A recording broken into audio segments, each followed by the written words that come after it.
Hello, everyone. I'm Jerome, Fletcher, City Manager for the City of Northport. And keeping our residents informed is such an important part of the city budget process. We put together a presentation to inform the public on some highlights, statistics, and facts about the budget process and what we hope to accomplish. I hope you stay into the end to learn and listen. So let's get right into it. The very first thing we want to talk about is the budget cycle itself. The development phase is where we're at right now, which talks about our payroll changes and projections we receive from departments, as well as our revenue projections, which are crucial to balancing our budget. The preliminary taxable value received from the property appraiser are numbers that we're using right now, but we know that those numbers will change in early summer. So based on what we have right now is how we move forward. When we review the budget, we take that to our commission and to the public to make sure that everyone can see what we're doing and have input into the decision-making process. This year, we have a lot of tough choices to make. We're going to get into that as we continue to go on, but this is a year that is not going to be as simple as it was last year. And we did not think last year was simple until we faced the challenges of this year. Then we get into the adoption of the budget later in the end of summer and September, beginning of fall is when we have our final resolutions. And then, of course, we start implementing and monitoring the budget and then amending it. So you're always in the budget cycle and season somewhere. You rarely get a break from it, but it's all very important as the budget is the single most important document that we will create all year. It's important that we give it our proper attention. So, where we're at right now, the city has come a long way, but we continue to grow and build out. The city is only 60 years old, and many of the cities around us incorporated roughly a century ago and have more than 100 years of growth. We are living in a very unique time for Northport. You can see on this presentation that Tampa went from 125,000 citizens in 1950 and spiked to 275,000 citizens in 1960. They were incorporated in 1887. St. Pete went from 97,000 citizens in 1950 and spiked to 181,000 in 1960. They were incorporated in 1903. What this chart also shows you that Northport was not incorporated in 1950, and therefore there was a zero there, and we had a population of only 187 people in 1960, having been incorporated in 1959. This chart right here says a lot, and I want people to understand that the unique growth curve that we're in is unique to us, but not unique to the world. It is just our time to grow. And unfortunately, we can't stop that growth. And a lot of the conversation that you hear from me publicly is the growth that we are experiencing as the second fastest growing city in this country. That is a growth that didn't start when I got here, but it was envisioned before I got here, and I've been tasked to help that growth continue in a balanced and responsible way. As we talk about the priorities of our growth, these are the 7 priorities that our leadership of our elected officials, our commission board has decided upon. It began last year when I got here and we had a strategic retreat, and then we had another one where there was one this year where we added a 7th pillar, which is the disaster relief and recovery pillar. And that pillar is important because even though we know that Hurricane Ian was devastating to us last year, um, through proper planning and financial acumen, we were able to be in a position to respond to the needs of the hurricane without the city being in financial trouble. And I think that says a lot. It says a lot about the people who planned our finances in advance. It says a lot about our team who monitors our spending to make sure that what we do is responsible. And it says also a lot about our leadership, the commission, which puts thresholds in place for not only where we should spend, but how much we should spend, and then making sure that we have the proper reserves for situations like this. Jumping back to the top of the list, safe community. We all know that public safety is the most important item that we will deal with because we're talking about the preservation of human life. And we always want to make sure that our crime and fire response ratios are in alignment with industry standards so that we can ensure that no one has to endure any unnecessary situations. We have to be ready. And being ready means that we have to make sure that our public safety keeps up with the growth of our city. Our population grows. That means our staffing for those public safety departments have to grow at the same time. Last year, what the commission did was to allow us to right size a lot of our positions that were understaffed, agency wide. And we asked for more than 45 new positions, including public safety. Including public safety this year, we will not be asking for that much as we did last year. I said I wouldn't. We knew that we wouldn't.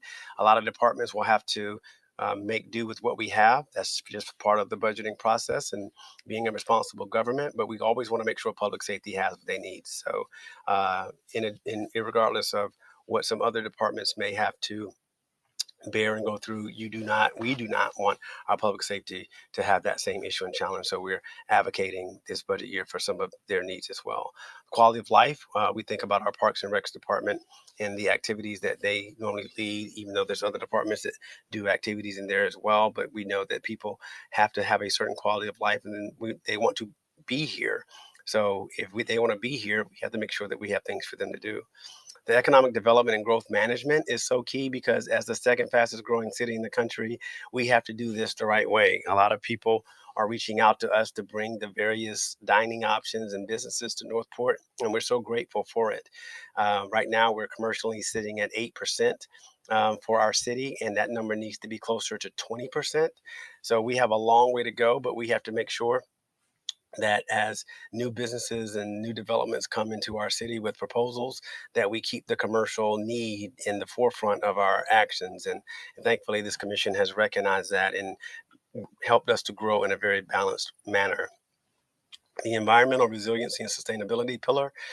This pillar and priority is so important. When you look at our budget, which we're going to see shortly, you'll see that this is a very underfunded area, and we do have plans that I will go over, and we're going to talk about how we're going to make sure that our environment, especially having recovering from Hurricane Ian, is going to be placed as an important plan of our near future. Infrastructure and facilities. We have failing infrastructure around us. The government, not just our government, but government in general, has kicked the can down the road for far too long. And we have some items of need, including water control structures, as well as a new police headquarters. And those are items that mainly cannot be supported by a millage tax increase. We're talking about potentially the need to go out and bond for at least over $100 million, but it depends on how fast we can fix the water control structure so that we can replace them without them failing, whether or not we go out for a bond or find a different revenue source in order to move forward. And good governance is the high performing team that we put in place. This city has had a lot of turnover in a lot of key roles, and we've done our best to stabilize that over the year and a half that I've been here. I believe that we have put together a quality leadership team that is key with a lot of knowledge and a lot of different disciplines, and that says a lot. And I'm very proud of our team. I know we have a lot of good work to do, but they take pride in doing it every single day. And good governance is something that we take pride in for everything that we've worked over our careers for. When you see the fiscal year 22 expenditures by strategic pillars in the general fund, you will see that safe community is leading the way. And as I said before, if you do not feel safe in your community, no one's going to want to be here. So that has to be the most important thing that we allocate towards. The good governance that you'll see from the general fund also is at 20%, almost 20%, and that's because it is heavily influenced by the personnel of your city staff. This is what comprises of the general fund, as we see for the $53.4 million of this budget. The fiscal year 22 expenditure by strategic pillars, all funds, you'll see a little bit more balance here because all of the other funds include some enterprise funds that are specific to road and drainage, utilities, buildings, and some of those round out and come in here to balance all of our funds that we spend. The millage tax and the property tax, which is what we typically think of as a revenue that's born out of the general fund. And that's why the prior slide of the general fund was so important.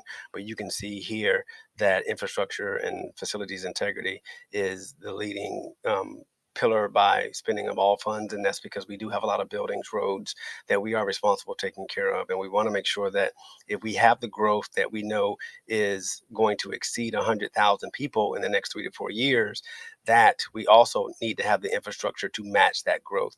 We can't have our streets falling apart. We cannot have our buildings falling apart, and that's something that I believe that everyone recognizes as something that has not been given its due attention, but as something that's caught up with a lot of government places over the course of time. Right now, we are sitting at nearly 82,000 people as our population. These Northport by the numbers will give you some sort of context of the volume of what we do. The 15 consecutive years of Budget Presentation Award is phenomenal.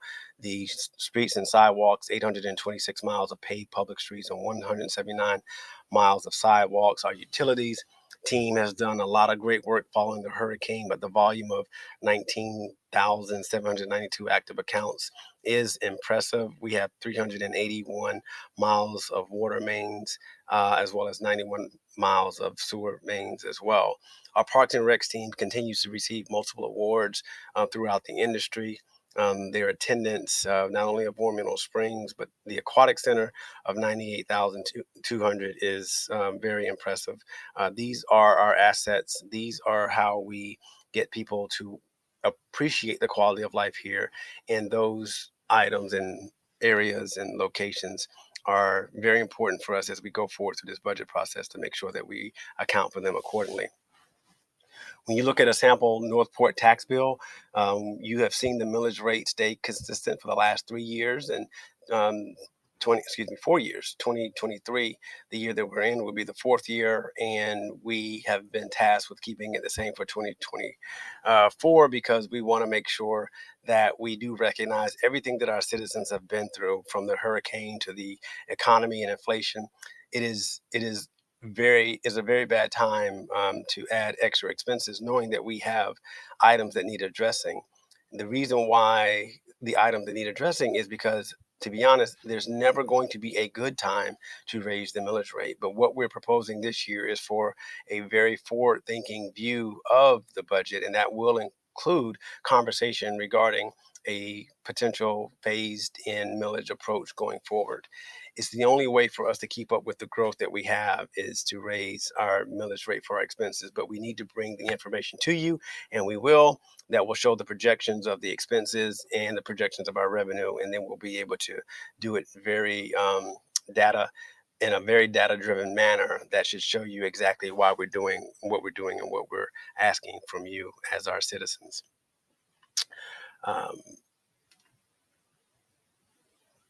Actual changes in fund balance. The key takeaways here are, I want you to notice for the fiscal year 23, look at our beginning fund balances for our various funds here.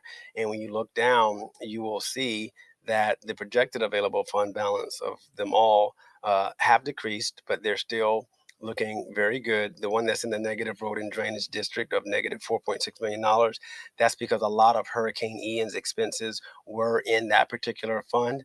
So it is operating in the negative, but we will have a plan to not only pull that one back up, but how are we going to replace some of the revenue in our city when our finance team has done a pro forma that shows exactly what we have lost from Hurricane Ian. And that means that our beginning fund balances and then what we expect to be recovered from FEMA and the state, the out-of-pocket cost to the city is going to be just a little over $5 million. And that is significant. $5 million is a significant amount. But the good news is that your city was prepared by making sound fiscal decisions prior to Hurricane Ian that will allow us to navigate and move our way forward. But this is a very good position for us to be in. We believe that we will have a plan to replace that $5 million, and we're grateful that the city was in a position to endure such an event of this size. When you see the fiscal year 23 fund balance analysis, you see the fund balance beginnings. This is very similar to the last slide that we just saw. The Northport 20-year property tax history. This is important to show that while our millage rate was higher in 2004 and 5, then the economy went bad and it was lowered in 2007 8 and 9. As you get to the end of the chart, you see our current stable millage rate, which is very good. But like I said, it's unsustainable, and we will need to head back upwards as our population increases. We're going to need more revenues to match the growth in expenses.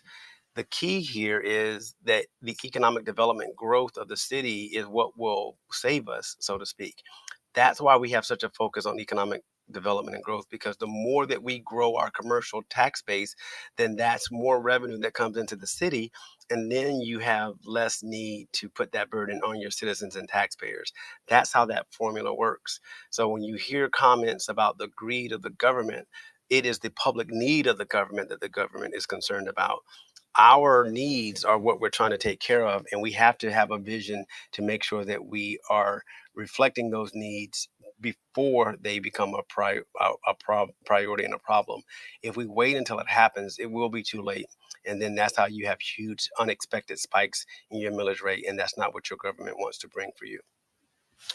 The general fund fiscal year 22 approved budget, you will see, like I mentioned earlier, about 75% of the general fund is due to personnel. We are not going to raise the general fund personnel any more than we have to in this year. This is a year where we are going to be low on new initiatives and large on getting the ones right that we are already having in place. So you're going to see that. It's going to make a difference. It will allow us to monitor our expenses.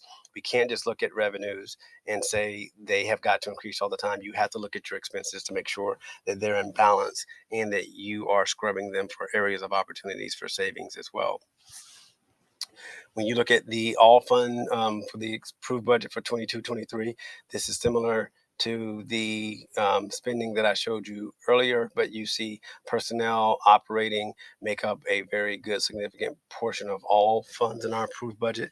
But this $216 million budget that we have, this is what allows us to be prepared, as I said earlier, for hurricanes and other disasters. But we do always want to look at our personnel and operating expenses to make sure that the government is working at its best and is the most efficient government that we have possible. SURTAX referendum projects, thank you to the citizens who came out and voted for this 1 cent sales tax to continue. We are so grateful for it's now going into another 15 years.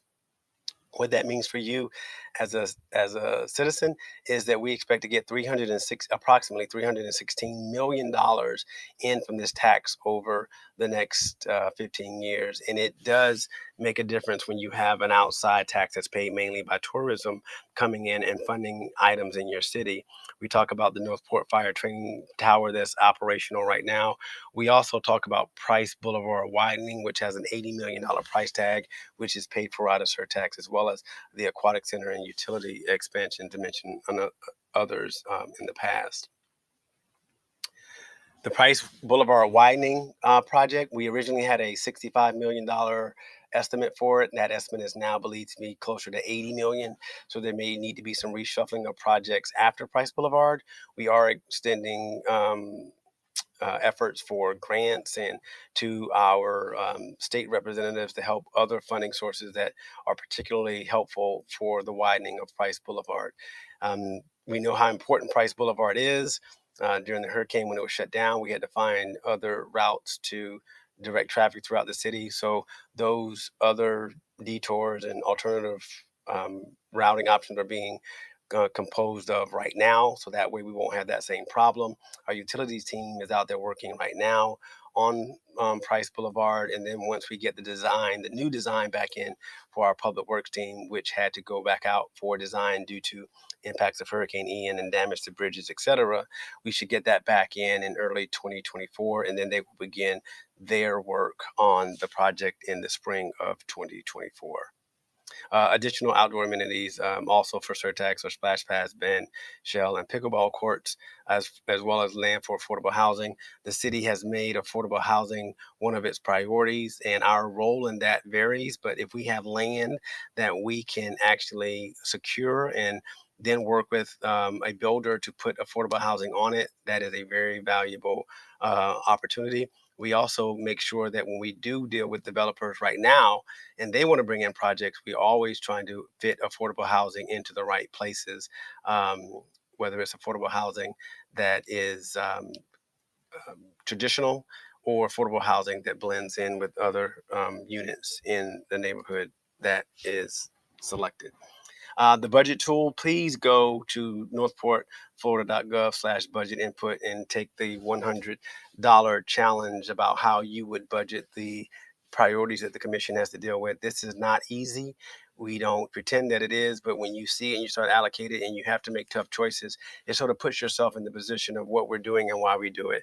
And I think that you will find taking this challenge from our budget tool very useful on how we have to allocate the limited resources that we have. The NP Vision 30, this is something, as I mentioned earlier, we have to look past the current year that we're in. What we're doing is we are talking about where is our millage rate going over the next few years? Where are our revenue sources in this city that are not maximized, and put some of those on the table? Not all of those will be raised. You can't raise them all. But if we're going to continue to grow our programs, then we have to look at and see where all the options are. The citizens can't just be asked for a millage increase to take care of everything. We need to make sure developers are paying their fair share. And when we talk about what future needs are, when we talk about water control structure in the police headquarters, the police headquarters might cost $100 million. The infrastructure for the water control structures could cost nearly $200 million when it's all said and done, but they can only be replaced at a certain rate. So you wouldn't go out for that bonding except for what you needed and what you thought you could accomplish in a 10-year window. But these are conversations that we have to have. These are conversations about when and where do we ask and how do we ask for this funding for these things. And we can't wait until these years of need get upon us. So that's when you see the NP Vision 30. We're trying to say, well, what do we need and how do we get to the year 2030 and take care of these needs at the same time? It's a very forward thinking conversation for this community and the commission. The infrastructure and funding options, like I said, how many and how fast can we do that? The other questions that come into play are the timeline. Do we want to put it on the general election for 24, maybe a special election in 25, or another election that we'll have in 2026? We are consulting with our subject matter experts, and we're trying to get all the pros and cons. We will put that information in front of the commission so that they can make the best decision. But we have to talk about when and how are we actually going to fund our needed infrastructure as this city continues to grow. This environmental strategy is something very new that we are getting moving on in the current fiscal year, but you're going to see it as it relates to our upcoming future years, especially 2024. We are asking for a new natural resources division that will be housed in our Neighborhood Development Services Department. In addition to the tree program, environmental preservation and resiliency and sustainability, we need positions such as an urban forester. We need environmental specialists to complement the 3 arborists that we already have. We are in the tree program, we're going to do a tree ordinance citywide tree canopy assessment. And it'll be coordinated with Public Works, but we have to make sure that we actually have a comprehensive look at what we want to do to protect our environment. The environmental preservation, species and habitat protection, as well as an environmental mitigation plan for monitoring resiliency and sustainability. There's going to be a plan development and monitoring for green infrastructure and assessment for technical assistance for for grant funding.